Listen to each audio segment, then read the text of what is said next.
pilihan anda.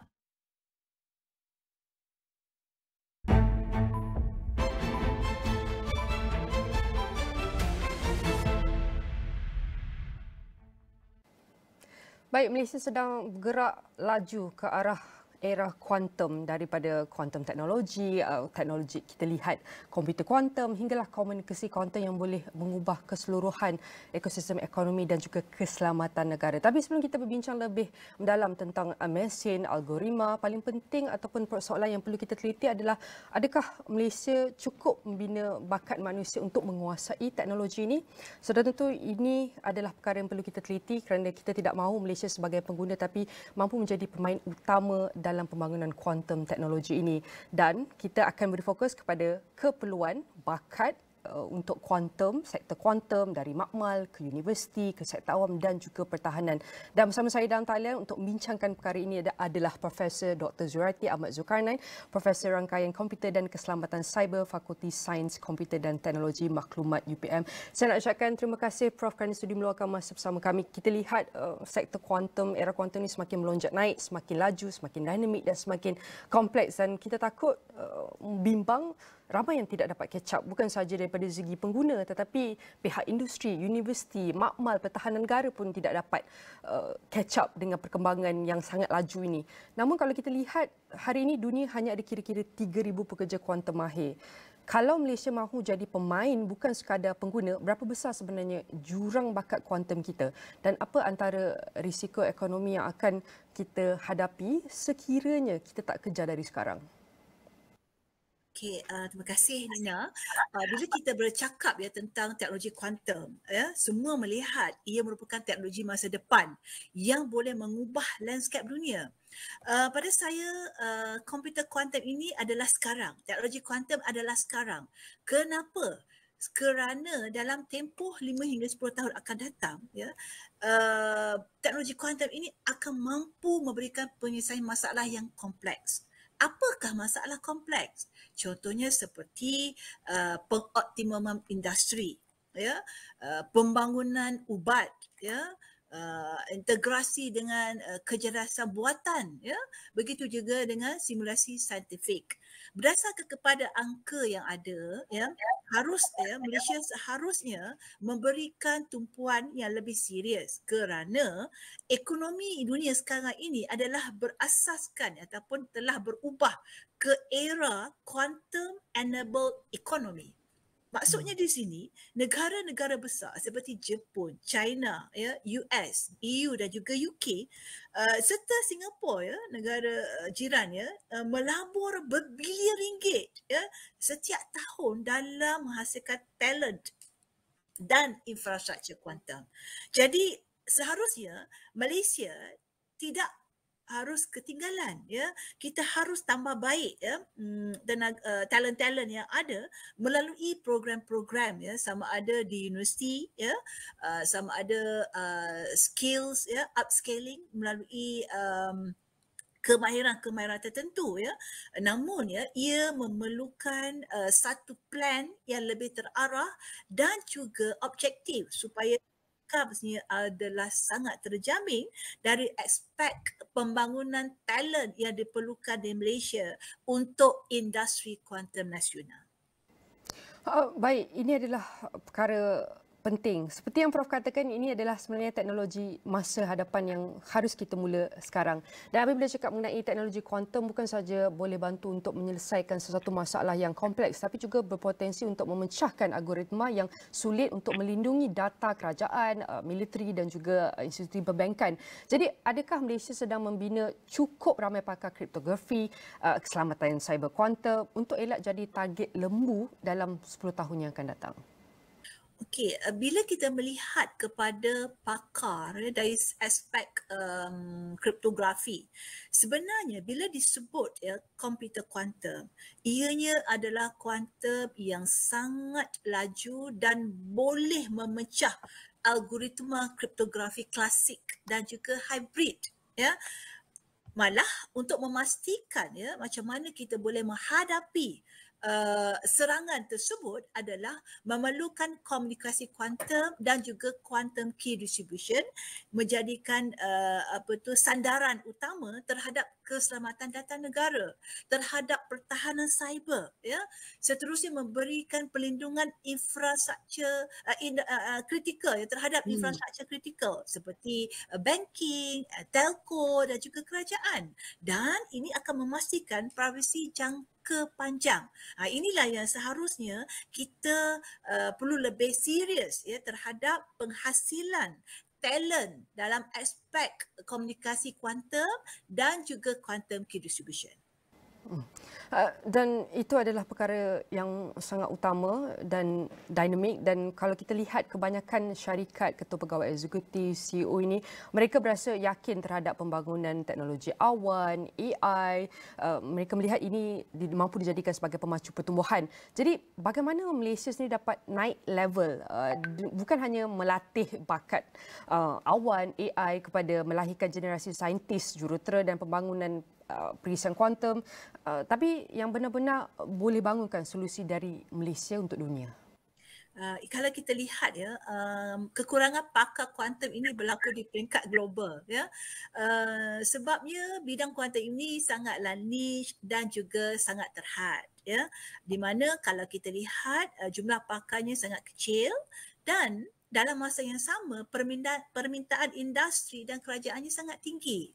Jadi kalau Malaysia ingin melihat di peringkat awal, maksudnya mesti bersedia daripada awal untuk melahirkan bakat tempatan. Ini adalah solusi utama. Kenapa kita perlu hasilkan bakat tempatan? Pertama, untuk mengurangkan pergantungan kepada pakar dari luar. Ya. Dalam masa yang sama, kita mesti all out ya membina ekosistem teknologi kuantum nasional. Ya. Yang kita nampak sekarang ni of course cloud, AI dan sebagainya. Namun ya, bila disebut komunikasi kuantum, teknologi kuantum, ia memerlukan satu ekosistem teknologi kuantum nasional ya. Seterusnya bila everything ready ya, barulah kita boleh melatih generasi akan datang. So maksudnya di sini platform dan juga infrastruktur sangat penting ya dalam kita membentuk dan melatih talent ya untuk kegunaan negara kita. Dan itu perkara yang sangat besar dan forward looking seperti yang Prof katakan. Bagaimana kita boleh level up? Salah satunya untuk kita kenal pasti kenapa penting untuk kita lahirkan bakat-bakat quantum teknologi ni, seperti yang Prof kongsi, untuk kita boleh naik level seperti kurangkan kebergantungan bakat luar, all out bina quantum nasional. Adakah satu standard nasional yang boleh dicontohi di peringkat global? Dan kalau boleh saya tambah daripada sudut polisi, pendidikan dan TVET, apa antara reformasi paling berani yang boleh dilakukan sekarang? Adakah kita boleh sediakan program subjek wajib, program fast track atau pusat kecemerlangan? Apa antara cadangan yang ataupun langkah yang boleh kita lakukan untuk mereka, Prof?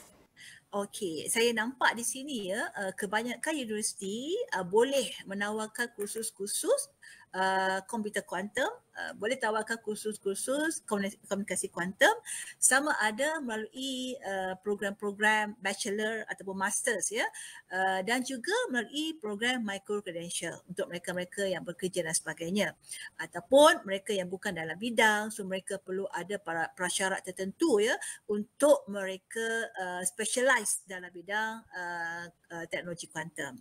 Jadi sebenarnya banyak negara yang kalau kita lihat ya telah offer kursus-kursus ya dari aspek kuantum, komputer kuantum, komunikasi kuantum.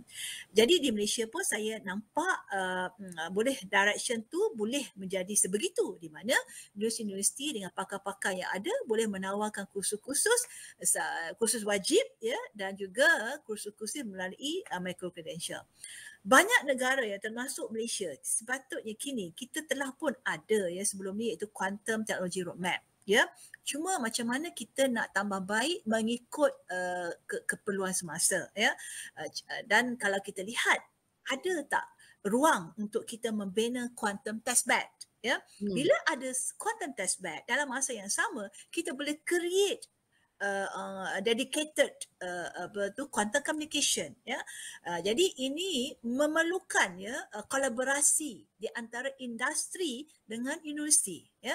Jadi bila kita ada kerangka tersendiri, kita ada teknologi tersendiri, kita ada network tersendiri, jadi ini akan menjadi satu yang realistik terhadap ekosistem teknologi kuantum. Jadi kesemuanya boleh melahirkan pakar untuk kuantum algoritma, kuantum perisian, kuantum perkakasan, kuantum networking dan juga kuantum cyber security. Prof, saya ingin tahu, kita tahu ini adalah antara reformasi yang boleh kita fokuskan ataupun sedang dilaksanakan dan boleh kita naik levelkan usaha ini. Tapi daripada segi institusi pendidikan dan TVET ini sendiri selalu akan bekerjasama dengan pihak industri. Okey, pihak industri akan tahu ini adalah keperluan kita mahukan, dan kalau kita lihat kerjasama antara institusi pendidikan dan juga sektor ataupun industri ini akan bekerjasama untuk memahami apakah keperluan untuk menyediakan bakat ini. Apabila mereka berada di pendidikan, ini adalah antara basic, practical, theory. Okey.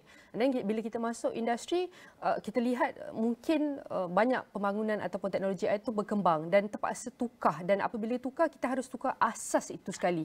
Apa antara cabaran antara institusi pendidikan dan juga sektor ataupun pemain industri itu untuk melahirkan bakat ini daripada sistem pendidikan?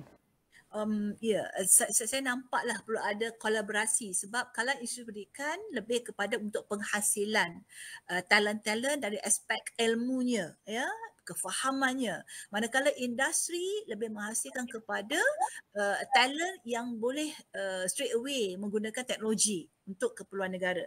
Jadi saya nampak bila kita ada kefahaman yang jitu terhadap bidang-bidang masing-masing, sama ada di IPT dan juga industri, saya melihat ia merupakan satu perkembangan yang sangat baik, sebab bila kita melihat teknologi kuantum, ekosistem teknologi kuantum, ya, akan memberikan satu tawaran yang sangat baik untuk talent-talent dari aspek keperluan industri baharu, dari aspek pekerjaan yang boleh menawarkan gaji yang cukup tinggi sebab ia sangat niche dan sangat terhad talentnya, dan dari aspek peluang untuk commercialize, di mana di situ perlunya simulasi kuantum, perlunya cloud kuantum dan juga teknologi sensing. Jadi saya harap, saya melihat jika tidak ada sambutan daripada pihak industri, ia akan menyebabkan inovasi ini sangat akan lambat, ya. Jadi untuk memperkukuhkan, ya, untuk mempercepatkan, ya, supaya teknologi ini boleh menjadi aset strategik negara, seharusnya kolaborasi antara institusi, ya, dengan industri seperti yang saya sebut tadi, seperti perbankan, telco, ya, dan juga aspek keselamatan kerajaan dan sebagainya, harus memberikan fokus yang sangat tuntas. Fokus yang sangat tuntas tu kita perlukan cepat dengan segera, ya. Betul. Prof, banyak lagi sebenarnya kita nak bincangkan mengenai kuantum teknologi, terutamanya keperluan bakat dalam industri ini. Tetapi Prof, kita akan bertirahat seketika dan kita akan kembali selepas ini.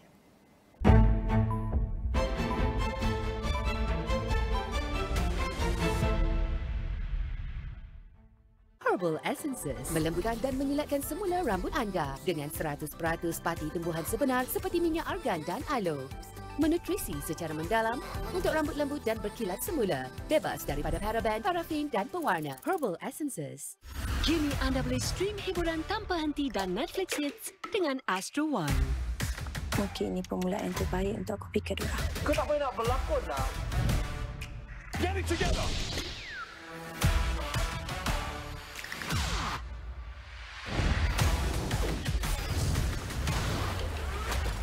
빨리 가야 돼. 내가 어떻게 헛살가요? 너한테 유혹당했거든. She will be mine. Today we fight for our future! Just think, it ties us together forever. Dapatkan Astro One Entertainment dan Netflix pada harga istimewa di aplikasi My Astro sekarang. Kerajaan Negeri Selangor akan melancarkan program pemberian vaksin influenza secara percuma di 4 daerah yang mencatatkan kadar jangkitan tertinggi. Pemilik atau pemandu kenderaan asing khususnya dari Singapura yang gagal memiliki atau mengaktifkan permit kemasukan kenderaan VEP tidak dibenar keluar Malaysia selagi tidak membayar saman. Kekerapan gangguan perkhidmatan aerotrain di lapangan terbang antarabangsa Kuala Lumpur KLIA tidak boleh diterima.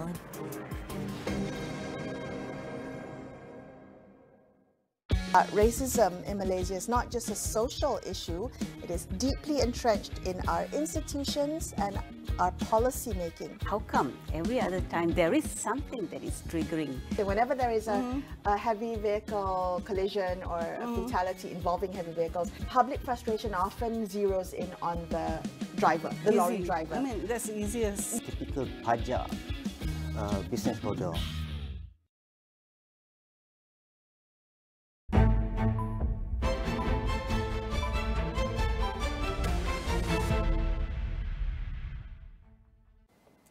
Bertemu kembali dan kita akan teruskan dengan topik perbincangan mengenai algoritma Mason iaitu lebih tertumpu kepada era kuantum, di mana kalau kita lihat era kuantum ini semakin melonjak naik, semakin laju dan banyak yang telah dikongsikan oleh Prof. Zurati untuk kita memahami bagaimanakah pembangunan daripada segi teknologi kuantum, komunikasi kuantum dan kita lihat komputer kuantum ini dan bagaimana untuk kita bangunkan bakat untuk membangunkan satu keseluruhan ekosistem ini.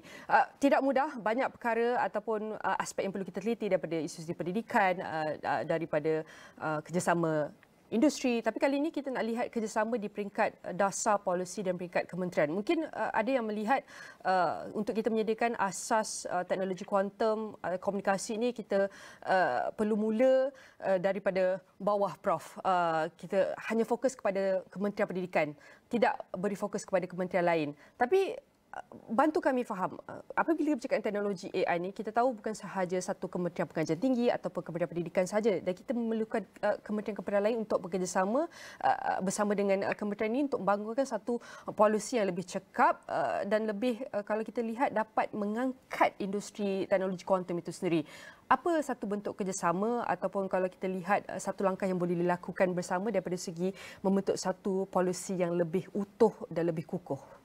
Okey, Nina, saya nampak ya demi kepentingan negara ya, kita perlu serius. Yang saya nampak kita capable enough untuk set up National Quantum Excellence Center ya, dengan mempunyai satu mandat yang jelas ya, di mana pusat nasional ini haruslah di bawah KPT ya, yang boleh menyatukan penyelidikan kuantum di universiti dengan pihak industri, dengan MIMOS dan juga MOSTI ya.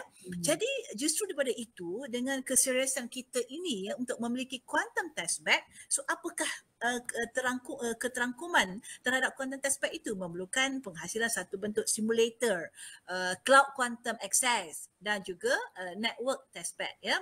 Jadi saya melihat ini satu program yang sangat baik ya, satu center, National Quantum Excellence Center ini sangat penting bagi melihat macam mana untuk kita hasilkan satu quantum testbed dengan segera, seterusnya dapat melahirkan bakat ya melalui program akademik dan penyelidikan yang berfokus. Okey, sebab ya kita boleh melihat ya, bila kita melihat dengan serius, negara kita boleh menjadi satu rujukan ya, di contohnya maybe di Asia Tenggara ya, terhadap quantum key distribution, quantum computing, quantum materials dan juga quantum network. Sebab kita boleh lihat ya di negara jiran kita seperti US National Quantum Initiative, Singapore, jiran kita, Center Quantum Technology dan juga Japan Quantum Leap, di mana mereka membangunkan teknologi frontier. Di situ adanya kolaborasi antara industri dengan kerajaan dan juga universiti ya, dan menjadikan kuantum sebagai agenda nasional rasmi negara ya.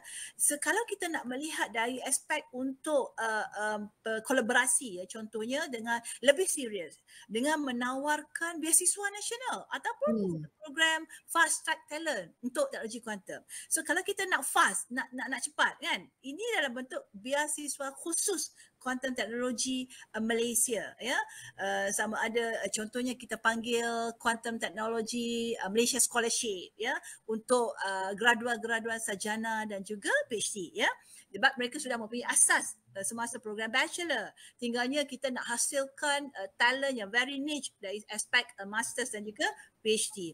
Manakala di sekolah, ya, kita boleh melahirkan mereka yang berminat terhadap bidang teknologi kuantum dengan menghasilkan fast track quantum talent program, ya, di peringkat pra-universiti, matrikulasi dan juga universiti seterusnya pusat penyelidikan universiti. Jadi pada saya kerjasama industri, ya, melibatkan mereka industri pada telekomunikasi, daripada fintech dari segi pertahanan dan cyber merupakan satu latihan industri terhadap teknologi kuantum. Dan Prof, untuk kita melihat realitinya, adakah kita kita ingin memastikan pembangunan yang inklusif, iaitu kalau kita lihat adakah ia cukup memberi ruang kepada iaitu pelajar-pelajar ataupun perempuan dan di luar bandar untuk meroka bidang frontier seperti kuantum ini, ataupun kalau kita lihat kuantum teknologi ini lebih tertumpu kepada bandar-bandar dan golongan elit, kerana kita tahu perkara-perkara ini teknologi yang canggih dan mahal dan mungkin susah sikit nak diakses untuk di strata luar bandar. Tapi bagaimana untuk kita pastikan lebih inklusif pelaburannya dan pendidikannya sampai hingga ke luar bandar? Ialah bila kita melihat aspek pendidikan mereka, anak-anak kita di peringkat sekolah menengah, ya, di peringkat SPM, ya, mereka boleh ada minat dari situ, ya, kepentingan fiziksnya, ya, sainsnya, macam mana untuk mereka tailor terhadap kuantum teknologi ini. Jadi pada saya bila aspek kurikulumnya yang solid itu telah kita sampaikan kepada para pelajar, minat itu akan sampai kepada mereka. Jadi supaya kita dapat talent sama ada dari pedalaman ataupun di bandar-bandar besar, yang penting minat itu sangat utama, ya. Macam mana untuk kita pastikan mereka mempunyai minat? Kerana di kalangan pelajar bila mereka melihat teknologi kuantum itu perlukan fizik dan matematik. Bila perlukan fizik dan matematik, mereka sangat takut menyebabkan mereka rasa tidak ada capable enough untuk tailor kepada bidang tersebut. Namun, ya, sekiranya kita mampu, ya, membentuk minat pelajar dengan memberikan contoh-contoh asas, ya, terhadap frontier teknologi ini, mereka akan jadi apa, ya, apa contribution mereka terhadap negara kita dan juga terhadap dunia. Jadi secara perlahan, ya, dan juga secara tuntas, dan kita nak dalam masa yang sama itu menjadi satu sangat cepat, ya, supaya mereka dapat translate, ya, untuk mereka boleh adanya minat untuk tailor dalam bidang teknologi kuantum. Prof, saya ingin tanya juga, apakah antara negara-negara jiran yang mungkin dah ada rangka kerja kuantum yang lebih jelas sedikit daripada Malaysia, dan mungkin Malaysia boleh contohi daripada mungkin negara-negara jiran seperti ASEAN, apa yang boleh kita adaptasi dan contohi mengikut keperluan dan kesesuaian negara kita? Itu pada saya tadi, bila kita melihat, ya, negara jiran seperti Singapura, memang ada, ya, research yang dijalankan, kolaborasi antara industri dan dengan universiti, ya. Macam saya pernah pergi ke di universiti di Singapura, ya, mereka ada Singapore Center Quantum Technology, ya. Jadi di situ mereka dapat memberikan priority berdasarkan kepada national roadmap mereka, ya. Jadi mungkin kita boleh melihat, ya, kepada asas macam mana mereka boleh berkembang daripada basic hinggalah mempunyai produk, ya, produk quantum. Begitu juga dengan Japan, ya, dia ada satu dipanggil company besar seperti Toshiba, ya, collaborate dengan universities di Japan. Mereka ada Japan Quantum Leap, ya. Jadi dengan ada satu mobilisasi, ya, antara industri dan universiti, saya nampak ia menjadikan satu sinergi yang sangat bagus, ya, yang boleh menghasilkan produk-produk kuantum mengikut keutamaan, mengikut priority, mengikut kepentingan negara, ya, pada masa tersebut. Prof, kita sudah pun ingin mengakhiri tahun 2025. Masuk tahun 2026, mungkin sudah tentu banyak persediaan yang perlu dilakukan. Tapi apa antara kita lihat langkah utama, langkah segera, langkah permulaan apabila kita ingin membangunkan bakat dalam sektor ataupun industri teknologi kuantum ni? Kita tahu perlu mulakan segala-galanya, tapi bukan mudah kerana memerlukan kos peringkat kerjasama di setiap pihak. Tapi untuk tahun depan, apa yang boleh kita mulakan dahulu, Prof? Okey, yang saya nampak tadi contohnya seperti menawarkan beasiswa kuantum teknologi, ya, memberikan fokus kepada fast track quantum talent, ya, melalui program-program di peringkat pra-matrikulasi, pra-universiti dan juga pusat penyelidikan.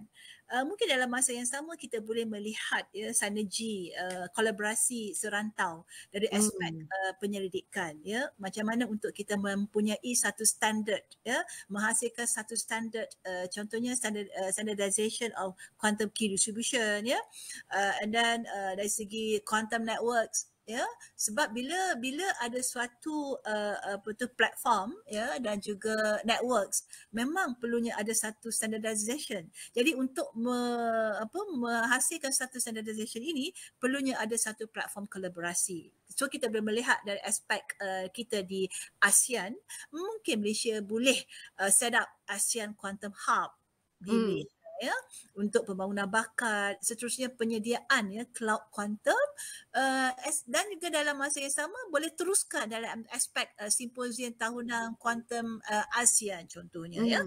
So ini akan menjadikan kita semua bersama-sama lah bergerak bersama-sama dan Malaysia terus muncul sebagai peneraju kuantum Asia Tenggara, ya, seperti mana Singapura, ya, dalam AI dan juga Korea, ya. Jadi pada saya ini perlu menjadi satu fokus utama negara sebab kita pun dah menjelang, ya, tahun 2026. Jadi kita harus bergerak dengan asas yang lebih kukuh dan lebih sinergi, ya, kolaboratif antara universiti dan juga industri serta kepentingan kerajaan. InsyaAllah. Dan apabila kita bercakap mengenai kepentingan pelbagai pihak, Prof sudah kongsikan banyak bagaimanakah antara gambaran terbaik sekiranya Malaysia bergerak sekarang dan lebih agresif. Tapi penting juga untuk kita menilai dan menganalisis antara risiko-risiko sekiranya kita lambat bergerak, apa akan jadi?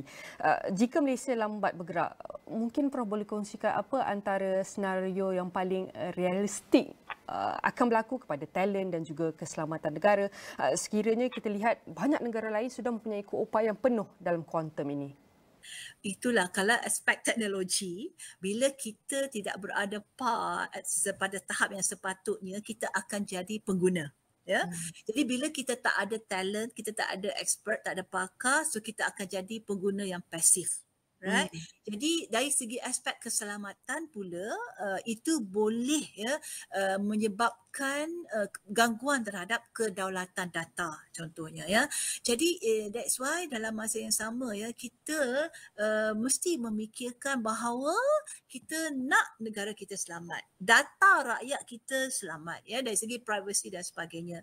Jadi bila komputer kuantum ini boleh hack, ya, boleh meruntuhkan kriptografi yang ada sekarang ini, ia boleh berlaku sekelip mata sahaja, ya. Jadi untuk memastikan kedaulatan negara, kedaulatan data rakyat kita, ya, especially data rakyat, ya, seharusnya kita perlu memainkan peranan dengan lebih proaktif, ya. Jadi akan menjadi satu kerugian sekiranya kita tidak mengambil peluang ini untuk melihat, ya, keperluan, untuk melihat kepentingan macam mana untuk kita juga mempunyai pakar-pakar, ya, demi keselamatan data dan juga keselamatan negara, insya-Allah. Dan seperti yang Prof kongsikan, kalau kita berani dan lebih agresif untuk menyusun semula keutamaan pendidikan, kerjasama industri, pembangunan dasar polisi kementerian, termasuk juga dengan generasi pertama talent kuantum Malaysia ni, tidak mustahil dan kita mempunyai harapan dan peluang untuk melahirkan lebih banyak dan membangun ataupun meraju kuantum teknologi ini. Dan sudah tentu kita berharap gerak ke hadapan juga seperti Prof kata, kita harap kita tidak sekadar menjadi sebagai pengguna yang pasif tapi sebagai pencipta teknologi yang diiktiraf dan dihormati di peringkat serantau dan juga global. Sekali lagi saya nak ucapkan terima kasih kepada Profesor Dr. Zurati Ahmad Zulkarnain, Profesor Rangkaian Komputer dan Keselamatan Cyber Fakulti Sains Komputer dan Teknologi Maklumat UPM. Sudah tentu setiap perkongsian ini akan kami rangkumkan dalam astroni.com dan di semua platform digital Astro AWANI.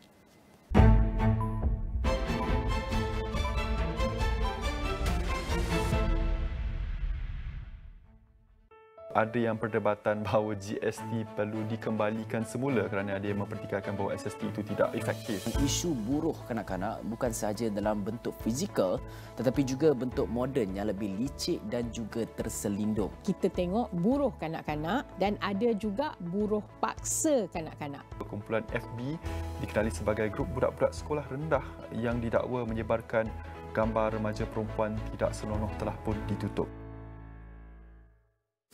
Tawaran eksklusif untuk pelanggan Astro. Add-on View Premium hanya RM4.99 sebulan. Stream hits ASEAN terkini. Kami memang perempuan dari neraka.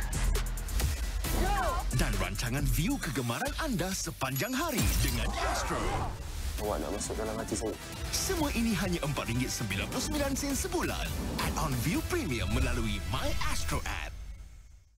Malaysia perlu bergerak daripada sekadar menjadi pusat pembuatan kepada sebuah negara pencipta teknologi chip sendiri yang mampu memberi nilai tambah lebih tinggi kepada dunia. Kerajaan bersetuju untuk mempertimbangkan agar pengusaha bot di Sabah dan Sarawak turut layak menerima subsidi petrol RON 95. Sabah kini memiliki 2 tapak rizab biosfera susulan pengiktirafan diberikan kepada kinabatangan oleh UNESCO.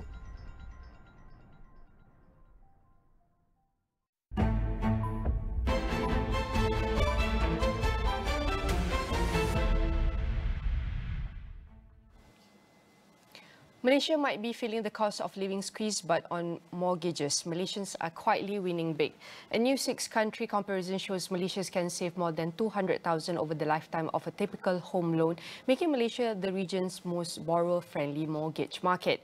Here's the punch. On a 30-year, 200,000 loan, Malaysians pay about RM173,419 in interest, while a similar buyer in Indonesia pays RM378,292. That's RM204,873 more than the same size mortgage.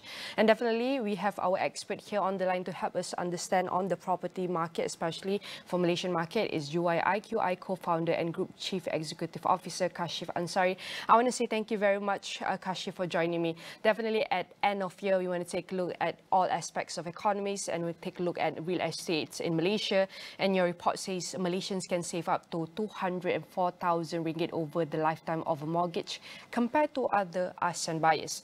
How representative is this figure for the average Malaysian today, especially urban buyers purchasing homes above RM500,000, where prices are much higher? Are we truly saving, or are we simply paying less interest or much more expensive homes? Hello, and always pleasure to be here.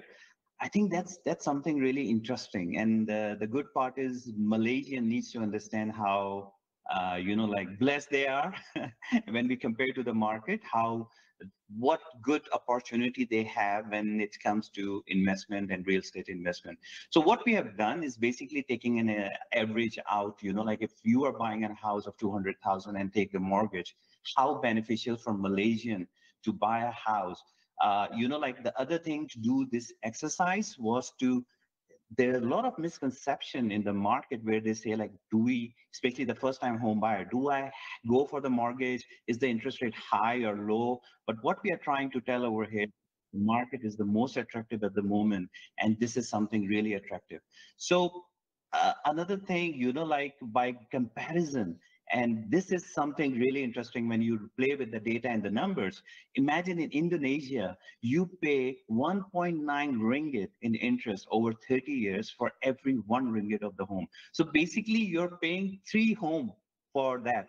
Compared to Malaysia, is only 0.9 ringgit, less than a ringgit in interest for over 30 years. So what we are trying to tell to the buyers is like so affordable, so achievable. And I think that in Malaysia, if you take a loan, I think it's very productive.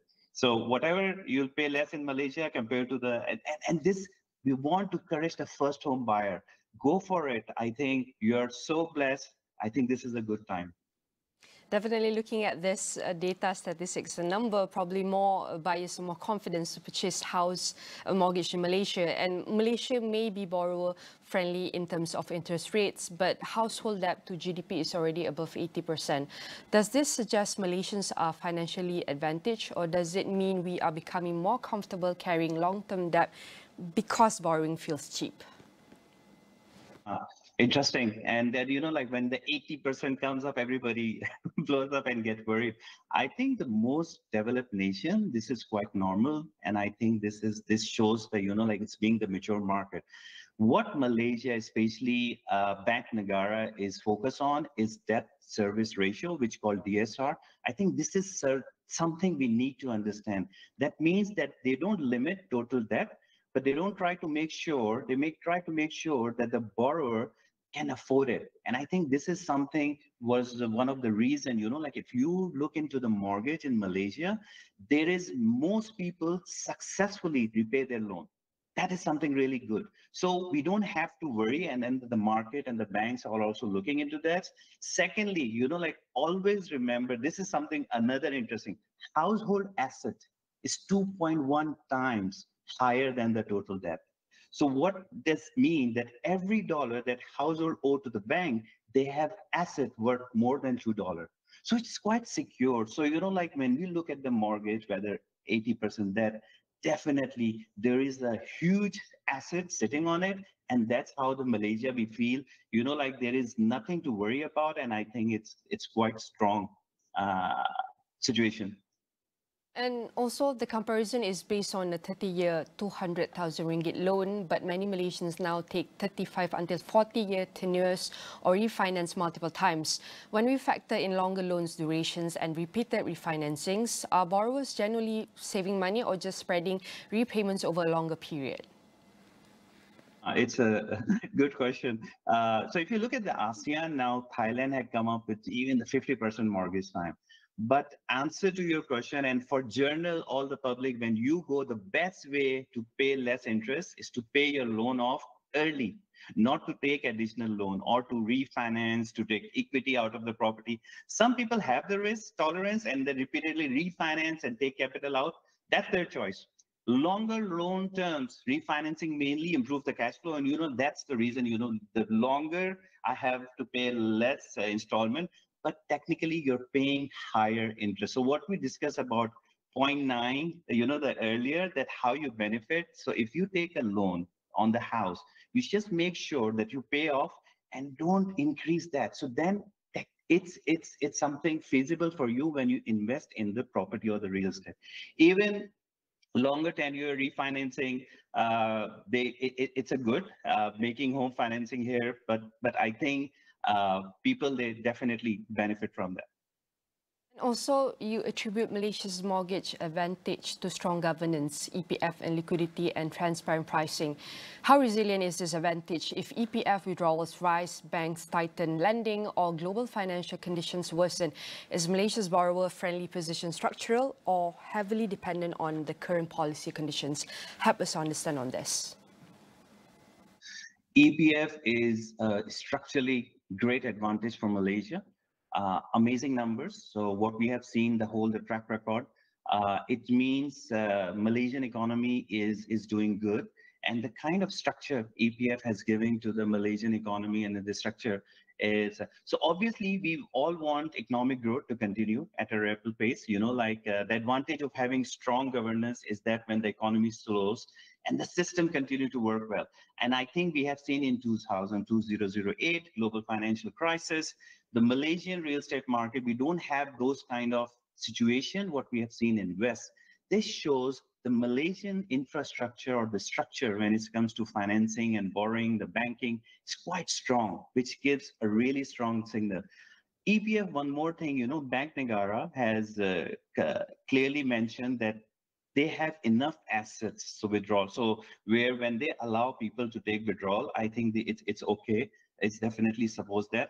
Secondly, like gig worker bill 2025, bringing more funds into EPF. And now, like even the workers. So this is, you're talking about 1.2 new people coming into EPF, more funds, more liquidity. So I think EPF is strong. Their asset back is quite strong. Their numbers, their investment is everything quite structured. So this is, I think it's a positive. Nothing where, like any signals are going on.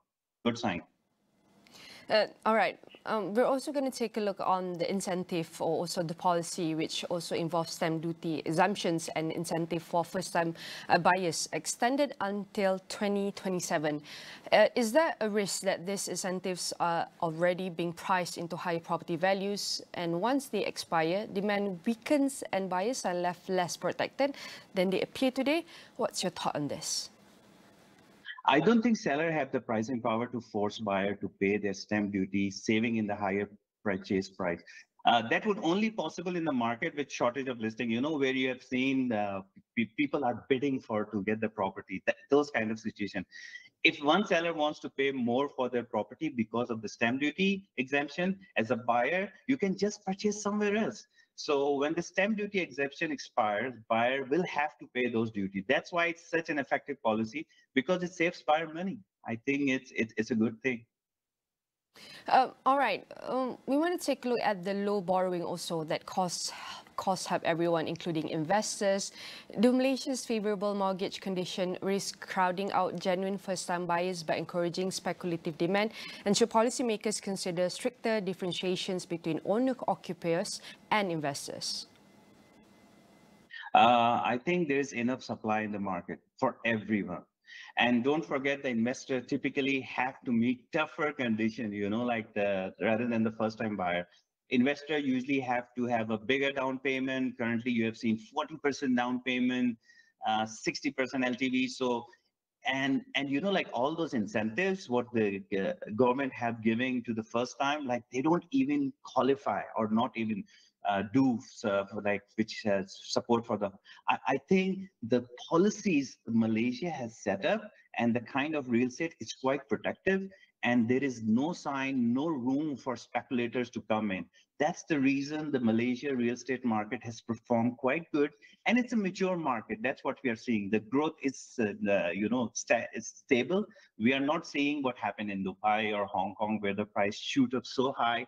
I think this gives the confidence to the Malaysian when it comes to real estate investment. This is stable, mature market, and good time to invest. Also, Rozman, let's take a look. Are developers and banks already pricing in investors' demands, and does the indirectly raise entry prices for first-time buyers, even when interest rates are low? I think that this is something which we totally was expected, right? The interest rate in the future, if you're seeing, the interest rate will be definitely going down, but the cost of construction has gone up. And what we are looking into it, like the construction cost is going up, even the interest rates will be going up, but so like prices will definitely going up in the future. So like what we have to look into that is like the current pricing, whatever is available, this is the best time to get into it, because inflation and it's the market. You know what? I think Malaysian investors and buyers, they have to look into that. We are part of this global community. So the prices are going up globally. It's not about in Malaysia. So the cost of construction has going up, whether it's, the steel, the cement, everything. So definitely the prices will go up, and then even the interest rate goes down. So you'll be seeing higher prices. Considering our market condition right now, should Malaysia consider a first home priority mechanism like allocations of quotas, balloting, owner-occupier only period for certain projects, or would that eventually a little bit distort the market? I think the policies, the government is quite focused, and they always consider to look for people who are the first-time home buyer, and the kind of incentive has been giving to them is quite amazing. So they are quite protected, and like as I mentioned to you earlier, So not even getting the loan is easier for the first-time home buyer. They have their policies. So the policy of everyone should get a home. So what we are trying with all this data is like, this is the time. You have the right policy, you have the right product, and the interest rate is so good. You are gaining. So, you know, like again, the misconception, like, will I, if I borrow a property, if I take a loan, will I be paying 2-3 houses? No, you might be doing in Indonesia. But Malaysia is a total different policy. You're a first-time home buyer, your LTV is higher, your rate is good, your you know, like, you can get more incentive. So that's so I think it's quite protective, and it's quite benefit and favorable to first-time home buyer and for the Malaysians. And also, Kashif, looking ahead 5 to 10 years, what is the biggest threat to Malaysia's borrowers-friendly mortgage environment? Rising interest rates, slower income growth, fiscal pressure, or property oversupply? And what should policymakers fix now to prevent today's advantage from becoming a future risk? So what Bank Negara, you know, you have seen their latest report. What they're seeing, they're seeing two things. What can be the reverse scenario, which is household incomes goes down and house prices goes down. If these things happen, definitely this is something to, you know, worry. But they regularly test the bank to make sure their borrower can survive such a situation. In worst scenario, you know, like, for example, one family member might lose their job because of a recession. Can they still pay their mortgage? Or they have enough money left over for their other needs? You know, it's not about like paying the installment or the mortgage of the house. You have feed, you have to eat, you have to gas, everything is needed. So after the latest tests, what Bank Negara concluded, banks and most household would be able to withstand that. They call severe house price and income shocks. So I think by doing that, Malaysian are quite resilient in a way, like they are quite, they have muscles to manage and handle the situation. So until unless it's the worst case scenario, but Malaysia rental, the mortgage situation or what's current situation is quite healthy. And I think that's something quite positive. Kashif, help us also understand the situation. If rates rise, who breaks first? B40 first-time buyers, M40 upgraders, or leverage investors? And what's the earliest indicator of stress that we should understand and establish first? I think if you see the stress test, like the Malaysian overall in general, you know, like it's not about the people who are just taking the loan now.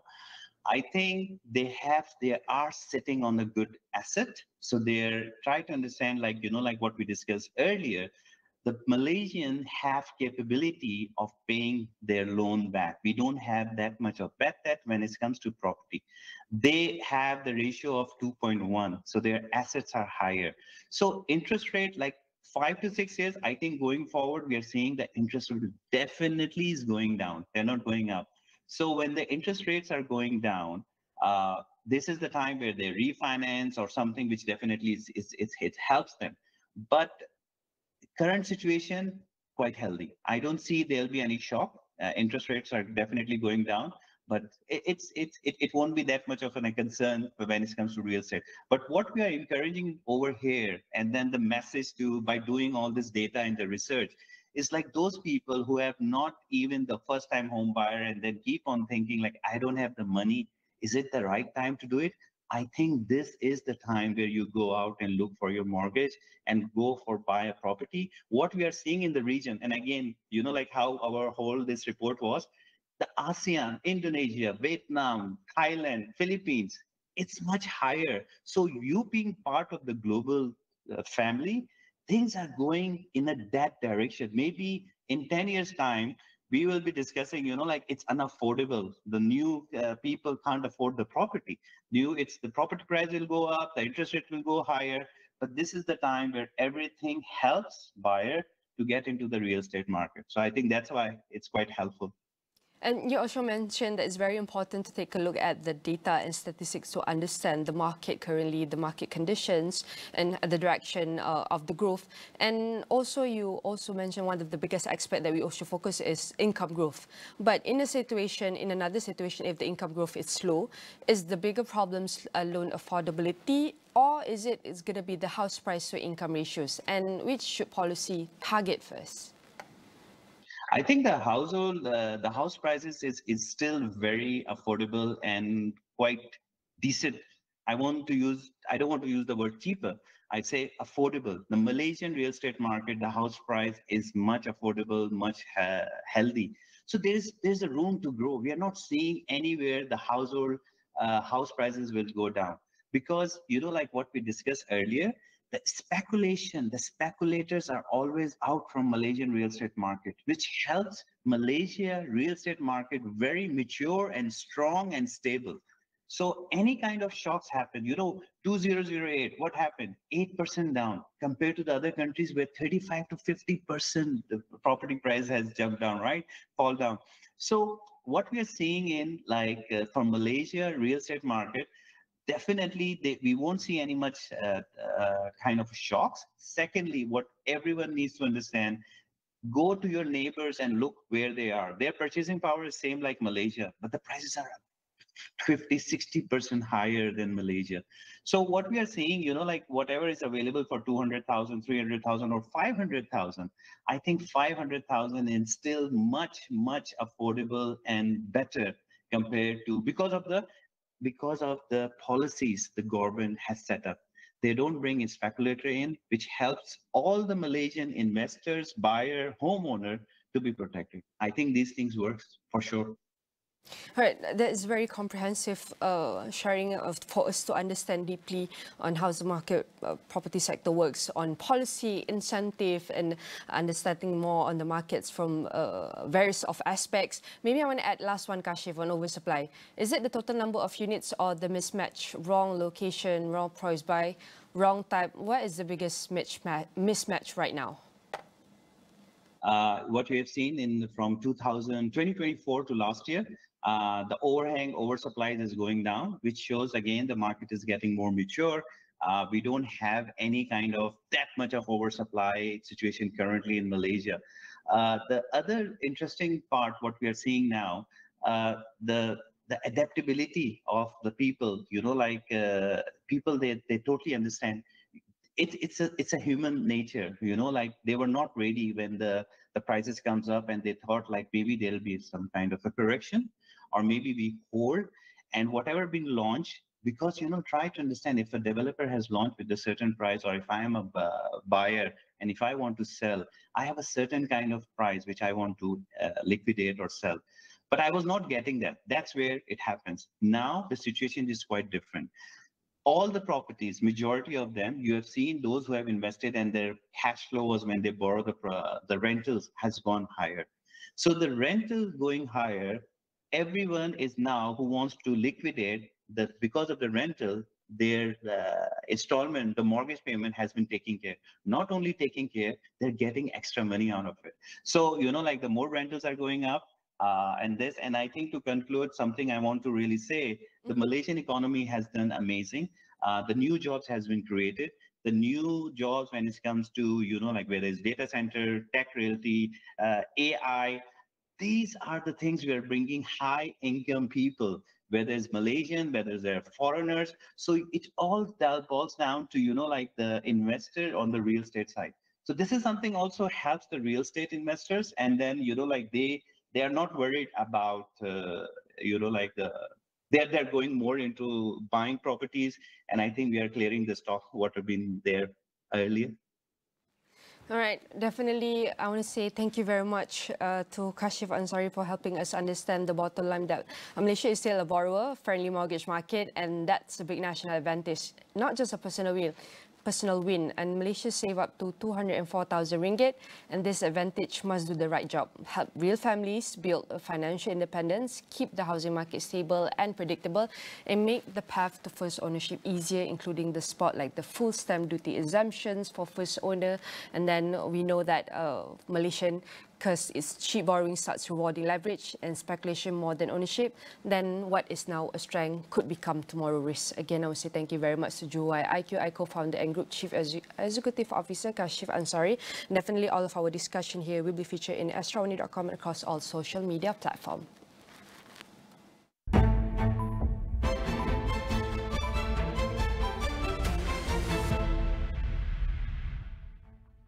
Kementerian Pendidikan bertanggungjawab sepenuhnya terhadap keselamatan murid dan pelajar sewaktu mereka di sekolah.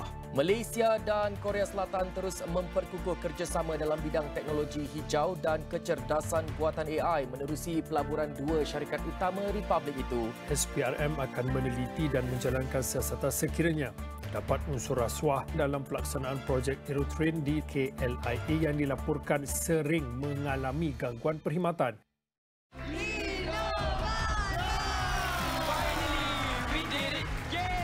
Pelbagai inovasi dipersembahkan. Jadi inovasinya di mana? Mesra alam dan selamat digunakan. Okey tak? Akan? Para juri semakin teruja.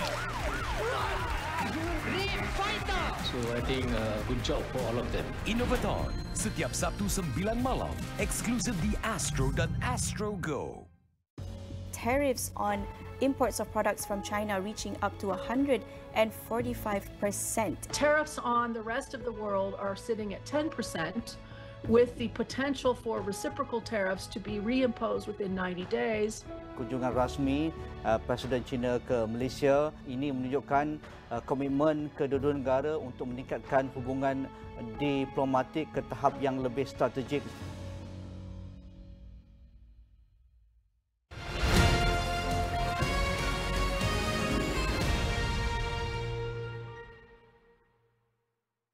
Thanks for joining us. This is The Economy. I'm your host, Ibrahim Sani. Today we have a guest traveling from afar, Kevin Shongshe-Lee, Asia Society Policy Institute Center for China Analysis. It's a mouthful, but maybe, Kevin, you can walk through us with Asia Society, the think tank objective, as well as its mission here in Southeast Asia.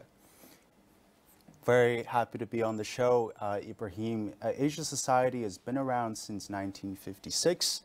It is a US-based nonprofit organization that aims to bring better understanding and better knowledge of Asia to the American audiences.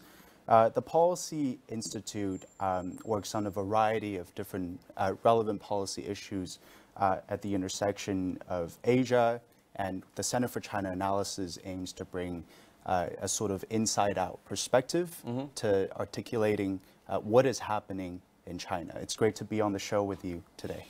Let's talk a little bit more in terms of the importance of Southeast Asia when it comes to its interpersonal relationship with the larger powers in the world, China and US. We've seen how the ASEAN Summit, for instance, have brought a lot of policy announcements, particularly in how ASEAN and Southeast Asia postulates with China. Do you think that this would be an area that will be further explored even further in the next 5 to 10 years? I think Southeast Asia has been a region that has not been neglected by great powers in the past. Now, this year, the host country, Malaysia, has done a tremendous amount of work in putting together a very successful ASEAN summit. It has been able to get enough heads of states and governments to come together in posturing Southeast Asia as a neutral ground for ideas, for narratives, for deals to come together with respect and with relation to China. China has always been in Southeast Asia. Chinese history, diasporas, investments and trade has always been part of that story. With respect to the US have tremendous amount of interest in maintaining their presence in Southeast Asia as well. If you look a bit further at China, I think the first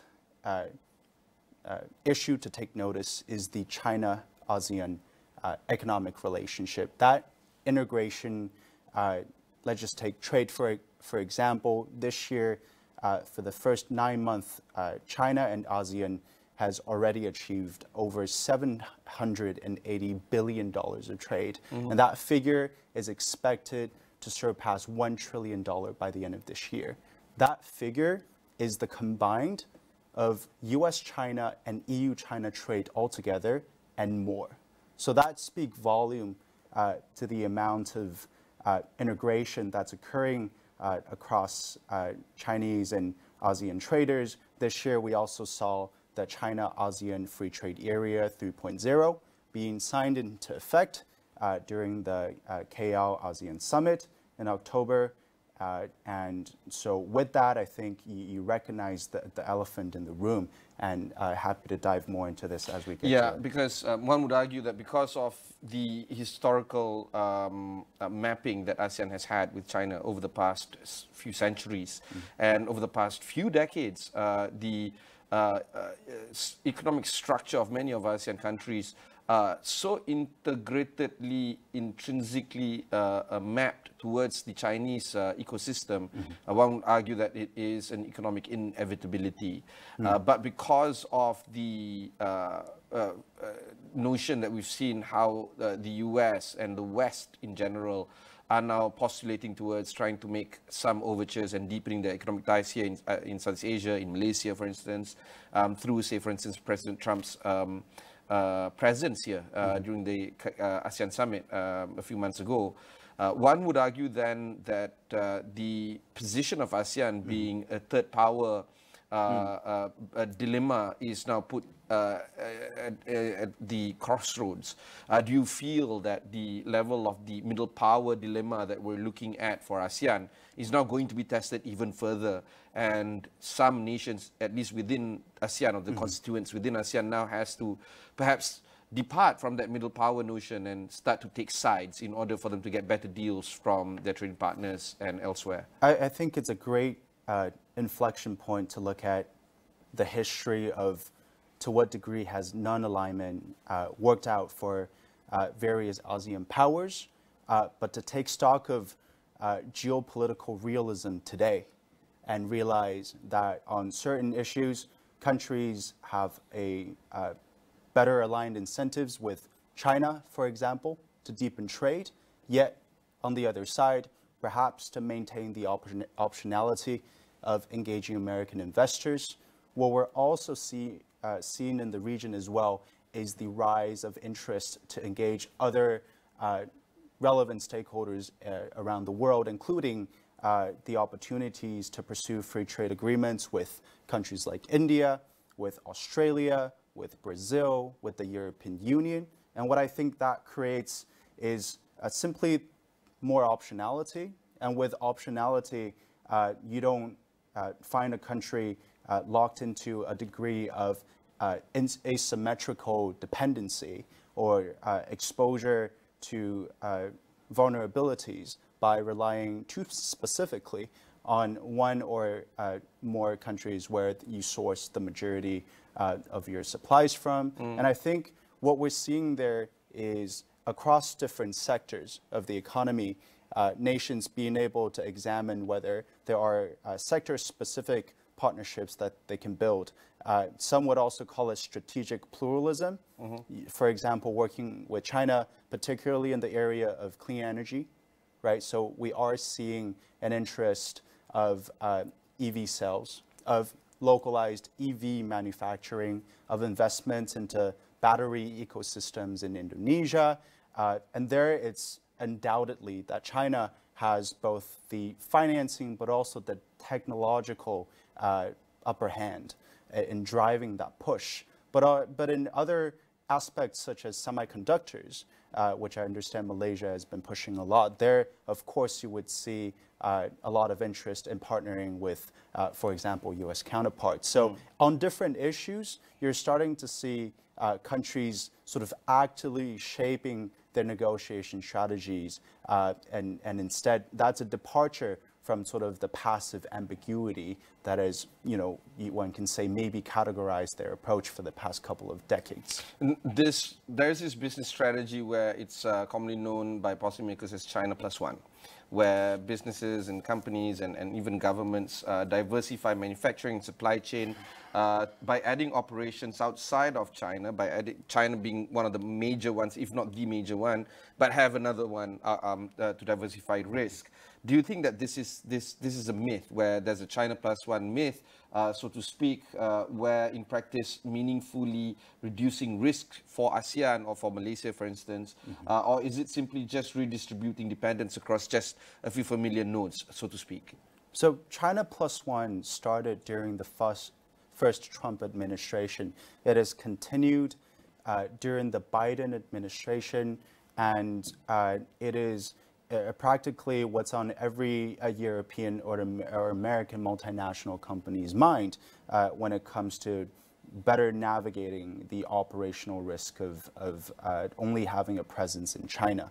Now, it is, in my belief, both necessary but also a rational decision to be able to manage that risk. For example, take Apple, for example, what they realized at the end of it is that for it to become one of the most successful tech companies in the US with the largest capitalization on the equity market, they've also realized that they have no choice but to work with the Chinese ecosystem and the Chinese government, because China has essentially developed the most suitable, mature, deeply embedded manufacturing ecosystem for Apple.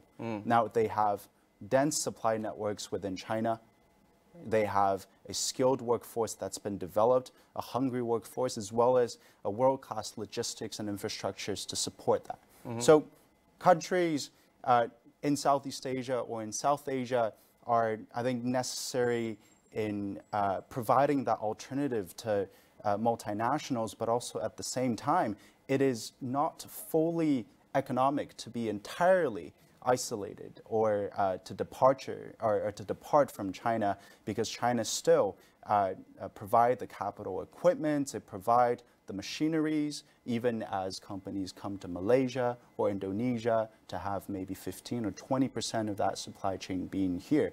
But at the end of the day, ASEAN does have the opportunity to gain jobs, FDI, export growth from this China plus one strategy, but also I think just to be aware that it might also come with environmental, it might also come with social costs. So instead of seeing this as competition against China, in fact, I would see it as perhaps a broader Asia regional integration, right? So a manufacturing ecosystem where you have China, you have India, and you have various parts in Southeast Asia that are all sort of interconnected in a way. And I think that's perhaps the picture that we're looking at a couple years down the road. And then, of course, with China industrial policy, it's been both criticized and admired over the past few decades. Some of them are currently being emulated or at least transferred in some form of or fashion to some of the economies within ASEAN. But there are a few that are fundamentally incompatible with the ASEAN economic or political economic structure. Where do you see that transferable notion of the China industrial policy over the past few decades, and where do you see that incompatibility of structurally, fundamentally incompatible to some of the ASEAN's political economy?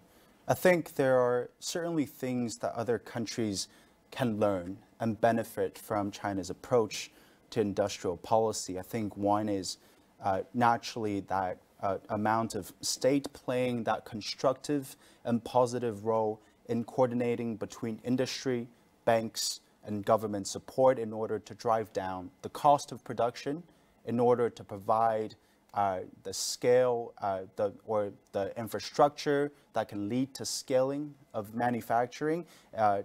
China's political system allowed it to operate or experiment or even to fail, but it might not necessarily be in the ASEAN countries' nature to be able to pursue these industrial strategies, given, for example, a more tighter fiscal environment, perhaps also more political fragmentation amongst both within but also intra-ASEAN countries.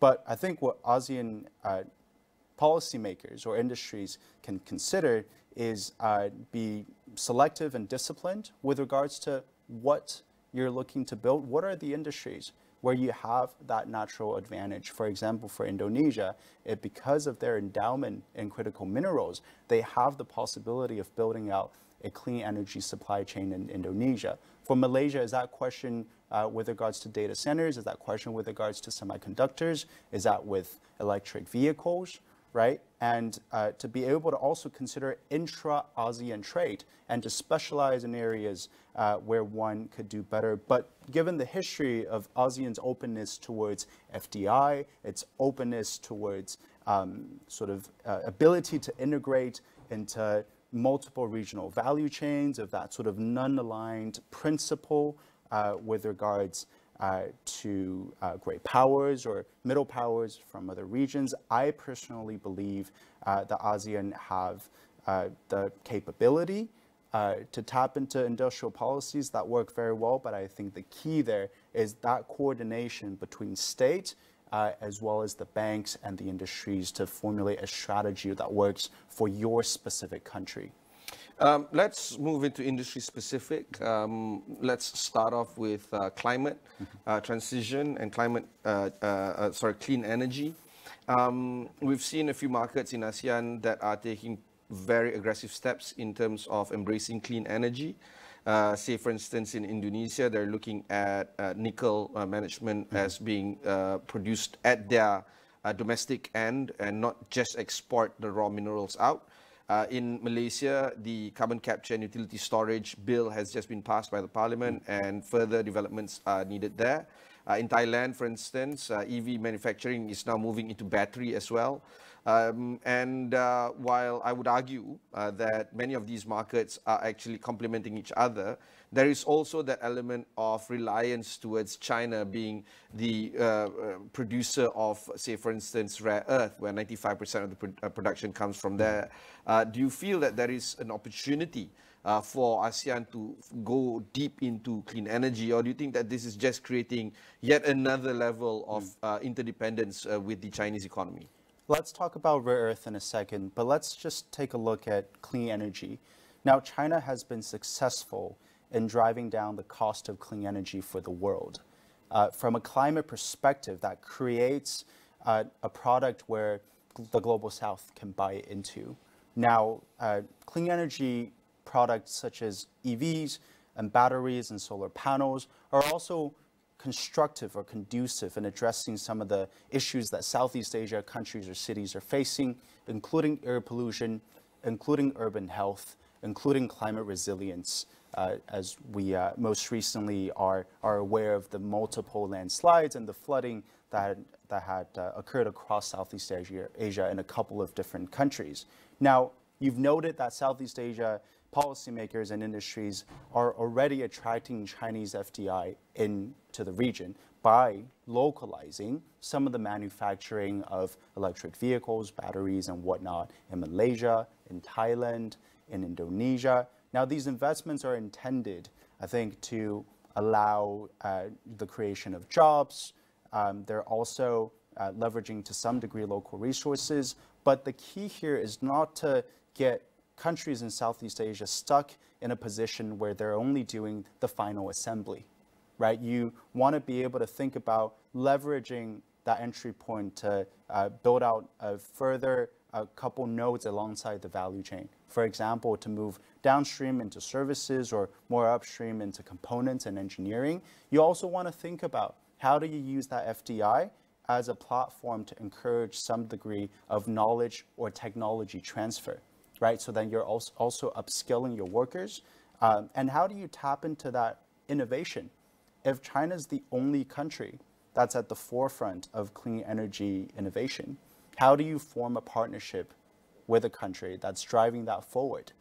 And what does it mean that the U.S. is out of the picture in terms of driving clean energy innovation and businesses forward? So it is, in clean energy, I believe it's that next frontier, right? Because it also ultimately enhances on one's ability to secure energy security by producing or generating electricity from within your country's jurisdiction instead of relying on imports of oil and gas. So I think there's multiple. There's also that element of laws that needs to be changed within the respective markets, either in carbon tax or a transfer of or the sale of energy from one country to another, for instance. But because of the geopolitical situation right now that is currently happening, and with the general idea of reduction of reliance towards OPEC or reliance or reducing reliance to the US energy markets and so on, do you feel that clean energy is going to be a major political topic at these various ASEAN markets in order for them to then facilitate these kind of opportunities that they can actually expound on? I think clean energy is not simply an environmental or a climate discussion point. The fact that China has been able to draw down the cost of production means that clean energy goods have a material chance of challenging the traditional fossil-based, hydrocarbon-based economy that we rely upon. Now, it is, of course, not overnight where you can push away and introduce new interest and power in the room. But I think for countries like Indonesia, that is suffering tremendously from these environmental issues, that have the endowment of natural resources, as well as the demographic dividend of workers to be training into engineers and participating in these economies, I think it makes sense, right? And look at Malaysia, where it is has its own own automobile brands, right? For a country that's also capable of exporting cars into the region as a hub, I think it's important for Southeast Asian countries to be able to think forward, because these technological innovations, the fact that China has driven down the cost, is going to disrupt markets in a way that within the blink of an eye, in a couple years, you're going to see a lot more EVs running on the streets. If you travel to Shanghai or Shenzhen today, over 50% of the new car sales within these cities are clean energy vehicles. And not just that, garbage trucks, buses, whatever, transport vehicles, they're all EVs now. And that is, but you know, the change took place over the past decade maybe. But you know, if you've been to China in 2010 and then you went to China yesterday, you would not recognize it any longer in terms of ICE vehicles versus EV vehicles on the road. But we'll pause that topic of clean energy for a bit. We'll go into that topic of minerals because today nickel, rare earth, lithium are considered as political assets and geopolitical assets. But ASEAN has made the mistake of being resource rich but value poor by keeping the sale of these geopolitical assets, so to speak, nickel, rare earth and lithium and so on, at the lower end and not producing it and developing it domestically or at least regionally. Do you think that ASEAN has what it takes to learn from its previous trap of these commodity cycles and actually expound upon higher value chain activities and perhaps attract investors into this space even further, and in fact from clean energy as well, so that you have a rather comprehensive selling point or proposition towards investors. There's clean energy, there's critical minerals, and so on. I think the objective is both noble but also highly important. The whole discussion here is about, can you control a design, a strategy, or a pathway towards real value creation, right? I think resource nationalism without a strategy ends up repeating that old mistake. I think there's a few things going on here. I think one is, can ASEAN nations invest in parallel in skills, in processing, and in good governance, so that as the money flow in, you're also building, you're training workers that are able to be upskilled, you're also obtaining that manufacturing process knowledge, right? You're also enhancing to a certain degree your ability to regulate and to a certain degree be transparent. I think that is going to be critical in alongside when you build out that clean energy upstream critical mineral node in the value chain. I think mineral policies should not depart from the same community or the same environment where these minerals are coming from, right? That means sound environmental standards, sound social credibility. How are you dealing with the communities that are displaced? Are you paying attention to the conservation of the biodiversity of the region? How are you coordinating between this sort of federal, national level critical mineral policies with the local regulators and the local decision makers? Are you inserting yourself to be able to be part of that industrial ecosystem moving forward? And from that upstream, then you can look more downstream and look at where are the next nodes? Is it batteries?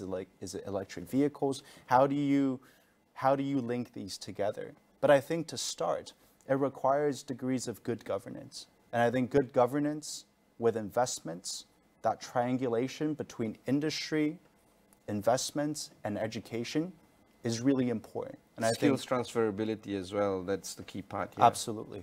Let's talk about the development realities versus climate transition. Realpolitik speak.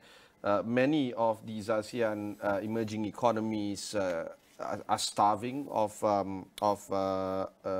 developments, infrastructure building, and so on. And when we talk about energy transition, it's most often spoken of in morality terms. Where do you think is the hardest trade-off between climate ambition versus affordability and industrial needs of these ASEAN nations? I think for ASEAN nations that are developing economies, you cannot pursue decarbonization without making it compatible with development. You cannot pursue energy transition at the expense of your economic competitiveness. The trade-off is true because if you're not focused on allocating your most immediate resources to delivering on the more immediate priorities in healthcare or education, you're not necessarily going to be able to invest that amount of capital or resources into the long-term climate issue, right?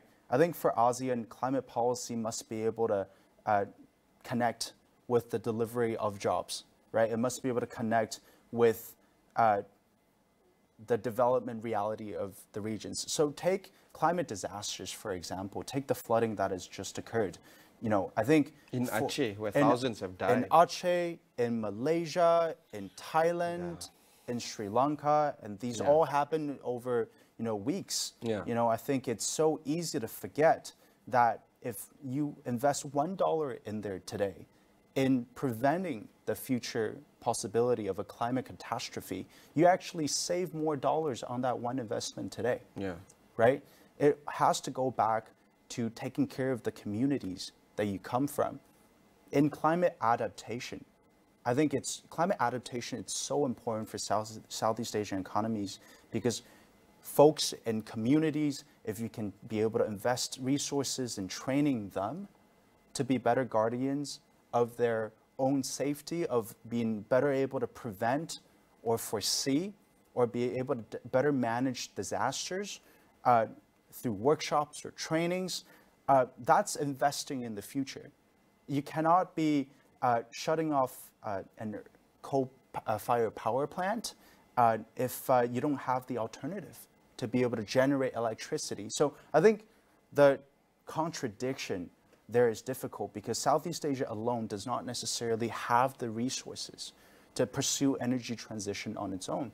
Which begs that question of financing these transitions. Do you feel that the current mechanism to fund climate transition is in place, or do you feel that this is yet another mechanism where it is structurally biased towards more advanced economies and not necessarily going to work for ASEAN economies? I mean, there are going to be catalytical finance coming from philanthropic organizations, the regional multilateral development banks, to pilot or to test out an early stage project. But I think the real opportunity lies in making sense of private investments to come in that can truly be able to help de-risk mechanisms and build public-private partnerships in climate mitigation or climate adaptation. The real challenge for the region is that the climate funding gap is so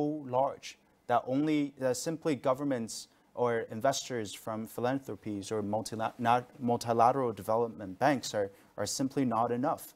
So how do you make the case for private investors to be willing to invest in financing the energy transition?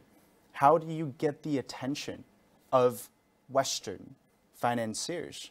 How do you use sovereign guarantees to help de-risk these various mechanisms? I think it really begs the question of how, and we are running out of time.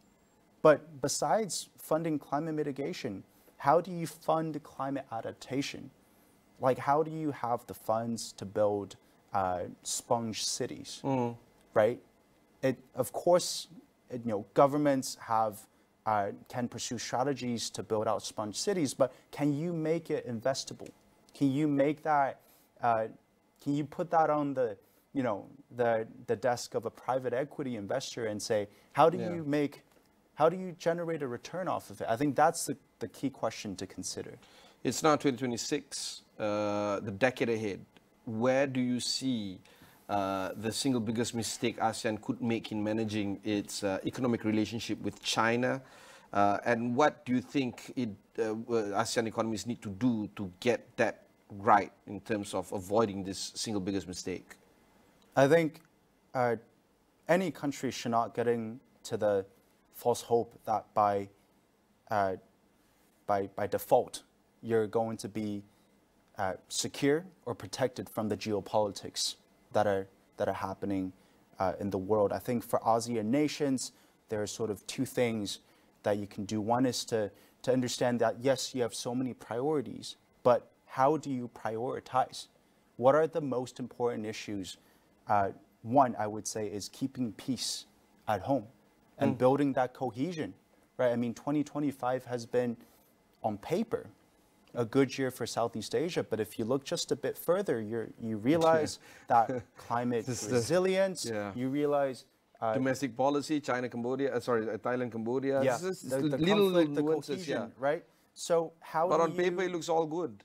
On paper, it looks great, and I think optically, the ASEAN summit delivered on what it's supposed to do. But also, I think the number two is how do you really align the incentives between countries, intra-ASEAN countries? So then you both have, you all have, of course, your own agenda, but can you really define that collective agenda and posture ASEAN as a region that is not divided, and to be able to sell it and use its collective power to be able to muscle on the international stage? I think that's a question that's yet to be figured out. And by being deliberate, by being cohesive, you can integrate, you can shape rules, you can form coalitions. I think that's the direction that you need to go. But I think 2025 has been a mix of a good and bad year for Southeast Asia. I think there's a lot in 2026 that we'll have to watch out for as well. Thank you very much, Kevin. That was Kevin Shongshe Lee, the Asia Society Policy Institute Center for China Analysis, joining us, not just on this show, but joining us for the first time in his adult life in Kuala Lumpur. Thank you very much, Kevin, for coming over. Here at Astro AWANI, we present some of these shows where we discuss policy matters as well. So do check it out on astroawani.com. But for now, Merry Christmas, Happy New Year. Catch you in the next one.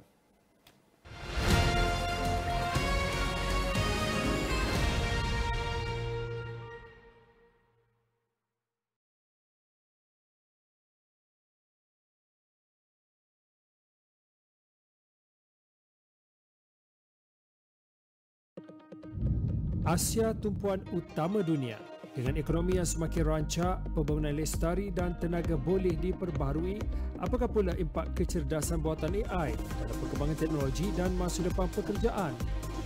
Kami mendalami setiap berita dan cerita.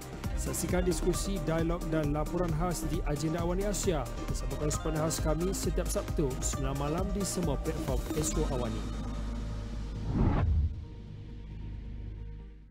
Malaysia perlu bergerak daripada sekadar menjadi pusat pembuatan kepada sebuah negara pencipta teknologi chip sendiri yang mampu memberi nilai tambah lebih tinggi kepada dunia.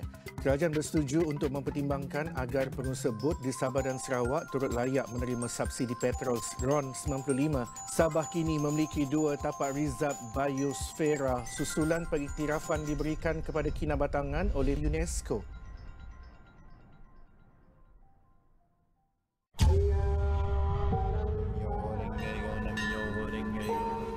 Daulat Tuanku.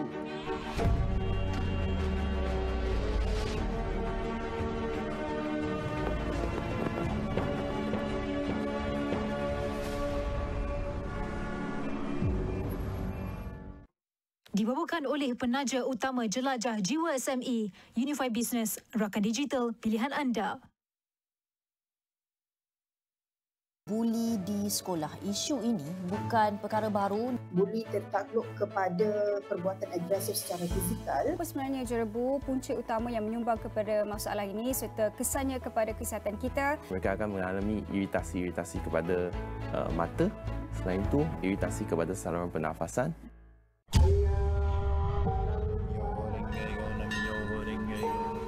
Daulat Tuanku.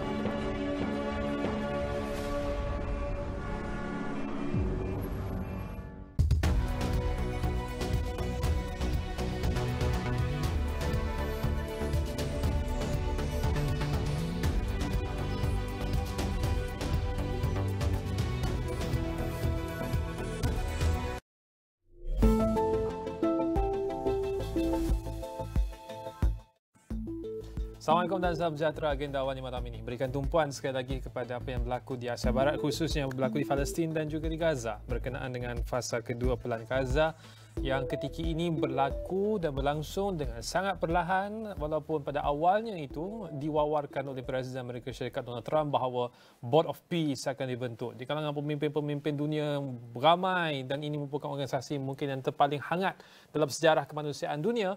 Tapi hanya setakat ini masih lagi belum selesai perkara asas, iaitu pelantikan siapakah yang akan menganggotai Board of Peace tersebut. Itu sahaja satu sebahagian daripada fasa kedua Pelan untuk Gaza ini, dan kita ingin menyentuh hal ini secara lebih menyeluruh dan melihat berkenaan dengan masa depan rakyat Gaza ketika berakhirnya tahun 2025 dan kita beranjak kepada tahun baru 2026.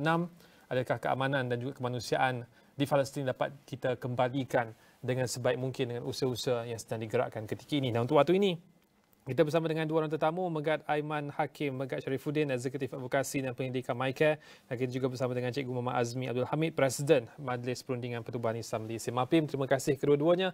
Saya mungkin mulakan dengan Cikgu Azmi dahulu. Cikgu, berkenaan dengan fasa kedua Pelan Gaza yang mana ia ditaja, disokong oleh Amerika Syarikat ketika ini, adakah ia masih realistik dalam suasana sekarang, dan adakah ia hanya satu bahan kempen Donald Trump untuk mendapat anugerah keamanan FIFA? Itu sahaja matlamat akhirnya, dan ketika ini nasib rakyat Palestin nampaknya sudah pun dilupakan oleh Amerika Syarikat itu sendiri. Cikgu. Ya, terima kasih. Pada hemat saya, fasa kedua itu masih wujud dengan tanda kutip ya, di atas kertas. Tapi semakin berubah menjadi alat diplomatik, kerana jurang antara syarat pelan dengan realiti politik ketenteraan di lapangan itu makin melebar. Jadi kerangka pelan memang menghala kepada pemunduran berperingkat dan susunan tadbir urus serta keselamatan pasca perang itu. Tetapi kenyataan pemimpin pertahanan Israel itu jelas menegaskan bahawa kehadiran ketenteraan akan berpanjangan di Gaza dan tidak sama sekali akan undur untuk melaksanakan pelaksanaan fasa kedua, di mana sebenarnya tentera itu harus mulai berundur daripada garis yang telah ditetapkan. Jadi saya fikir bahawa jurang antara apa yang ada di atas kertas dengan apa yang ada di lapangan itu jelas sangat-sangat melebar dan semakin tidak nampak gayanya akan diikuti oleh Israel. Kalaupun fasa kedua itu dapat tidak dapat kita capai sepenuhnya, tapi keadaan di lapangan macam mana ketika ini, cikgu? Adakah bantuan kemanusiaan boleh dibenarkan masuk walaupun laporkan lebih daripada 200 pelanggaran perjanjian gencatan senjata oleh Israel dan juga rundingan di antara negara-negara yang ingin terus membantu juga ketika ini? Terbantut situasi walaupun jurang itu ada, tapi adakah ketika ini lebih baik untuk rakyat Palestin walaupun tak dapat kita penuhi fasa kedua itu? Ya, kalau mengikut berita yang saya terima, yang maknanya berhubung langsung di sana, mereka mengatakan bahawa sempadan itu semakin dikatakan memberi laluan untuk bantuan bertambah sedikit, bukan yang diharapkan. Umpamanya sepatutnya setiap hari 700 lori, ternyata yang masuk hanya 100, 200. Dan semuanya patut masuk 14,000, yang akhirnya kita dapat tahu cuma 4,000 saja yang masuk. Jadi artinya nak mengharapkan fasa kedua itu akan benar-benar menjadi suatu kenyataan yang memungkinkan situasi bertambah baik, itu nampaknya masih sangat-sangat kita curigai, dan keadaan di lapangan itu masih menunjukkan dia tidak menuju kepada arah pelaksanaan sepenuhnya fasa kedua.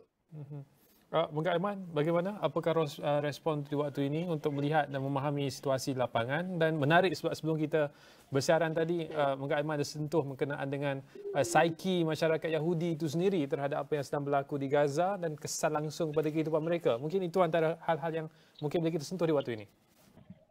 Baik, kita perlu faham apa sebenarnya respon masyarakat Yahudi yang merupakan pendatang haram yang tetap yang duduk di negara rejim Zionis. Mereka sebenarnya dah tak mampu untuk meneruskan peperangan. Tapi dari sudut politik, Netanyahu nak meneruskan peperangan. Mereka nak meneruskan genosid ke atas penduduk Gaza. Tapi dihalang oleh kemarahan global dan juga mendapat tekanan daripada Donald Trump, maka Netanyahu bersetuju juga untuk meneruskan fasa pertama.